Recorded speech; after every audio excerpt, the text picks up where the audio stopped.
Un choc en clôture de la 17e journée de Lidl Star League entre le HBC Nantes et le PAUC Aix-en-Provence sur les terres nantaises, avec évidemment l'ambition pour les hôtes du soir de prendre leur revanche après un match aller remporté par Aix-en-Provence, François-Xavier. Et ça commence bien pour Nantes qui va immédiatement dans le sens de la rencontre. Oui, même si c'est Aix qui marque le premier, et profiter de l'image parce que c'est arrivé rarement.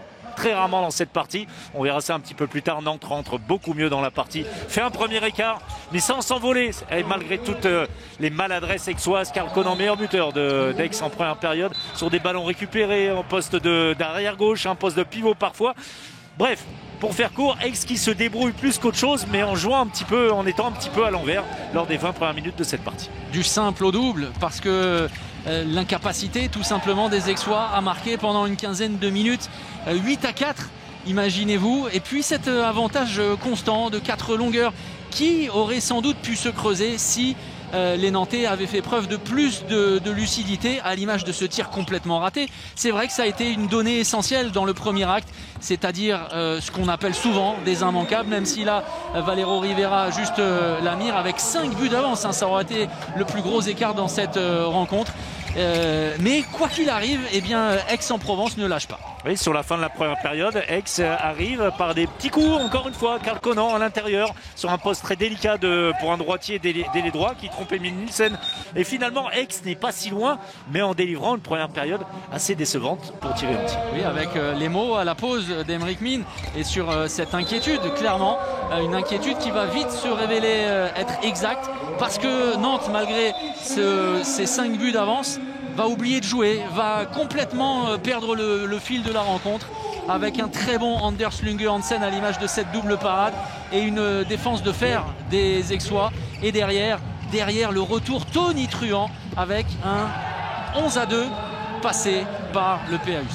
Et avec un Gabi Loche extrêmement efficace en contre-attaque, en bout de ligne sur les attaques placées, très vigilant en défense également. C'est une équipe d'Aix transformée, hein, qui arrive en seconde période sur le terrain de Nantes et qui domine largement cette équipe du H, en grande difficulté dans les toutes dernières minutes. Et qui surtout permet, regardez, hein, ils sont partout, avec Nicolas Clerc sur un repli défensif qui chip la balle à Valero Rivera dans ses mains. Et puis encore une fois, l'ailier droit Gabriel Hoche, impeccable ce soir à la finition pour l'égalisation dans un premier temps en faveur d'Aix. Oui, et dans un premier temps et dans un second, ce sont même les Aixois qui vont prendre leurs aises et qui vont réussir à confirmer le break. Aix-en-Provence passe devant, Aix-en-Provence confirme cette tendance, Aix-en-Provence défend de mieux en mieux si c'était possible de le faire, et surtout trouve la solution. Emile Nielsen, lui, est plus discret que son compatriote danois dans le but adverse, et logiquement Aix-en-Provence espère à un moment de cette rencontre s'imposer. Et l'homme fort pour Nantes dans les dernières minutes, c'est l'expérimenté, lucide et volontaire, éternel Kirill Lazarov. C'est lui qui égalise à 23 partout. Il reste plus d'une minute à jouer à ce moment-là. Vous voyez les dernières actions, et l'action du match, c'est sans doute celle-là. Olivier Nokas qui se présente face à Anders Lunge Hansen, le ballon pleine tête, mais surtout l'illustration d'un manque de lucidité terrible. Et ça aura été évidemment le credo de cette rencontre côté nantais, sur un manque d'inspiration cruelle, sur des immanquables qui ne l'ont pas été. Et ce match nul arraché, et la très belle opération de Thierry Henty pour son retour. Un retour gagnant forcément à la H Arena malgré ce point du match nul. Ouais, Nantes, c'est pas un des matchs les plus faciles. Donc voilà, c'est plutôt un bon point qu'on prend face à un concurrent direct. Après, oui, on peut notre ego de sportif pro, voilà, peut être mis en œuvre et dire qu'on aurait pu gagner. Mais voilà, il y a encore des imperfections à travailler.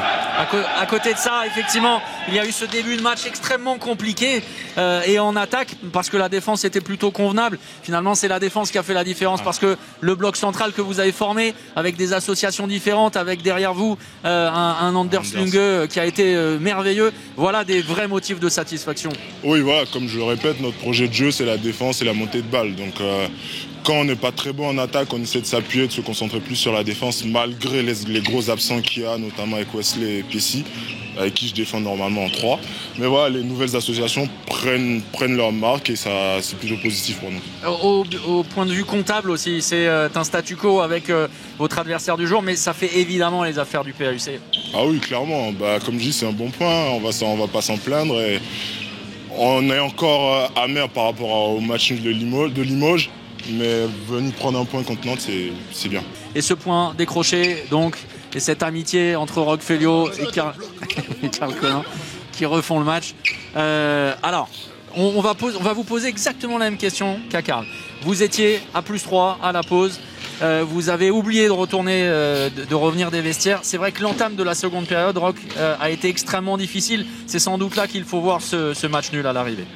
Ouais, je sais pas, je trouve qu'on a fait une bonne première mi-temps. Et après, même si on revient avec des bonnes intentions, mais on fait trop d'erreurs. On a fait trop d'erreurs pour gagner un match comme ça. C'est dommage parce on avait fait un bon match, on avait mis beaucoup d'intensité, on défendait pas mal et tout, et après on a lâché, on a fait trop d'erreurs, des pertes de balles, des tirs ratés, on les a remis dedans. Je pense qu'à la mi-temps on aurait dû avoir un écart un peu plus important, parce que c'était le match qu'il fallait pour eux. Malgré leur première mi-temps moyenne, ils étaient à côté, ils étaient collés, ils sont passés devant. On a réussi à faire preuve de pas mal de caractère pour revenir, parce que il reste 2 minutes de la fin, c'était mal embarqué. Et voilà, non, pour moi, on fait trop d'erreurs. On fait trop d'erreurs.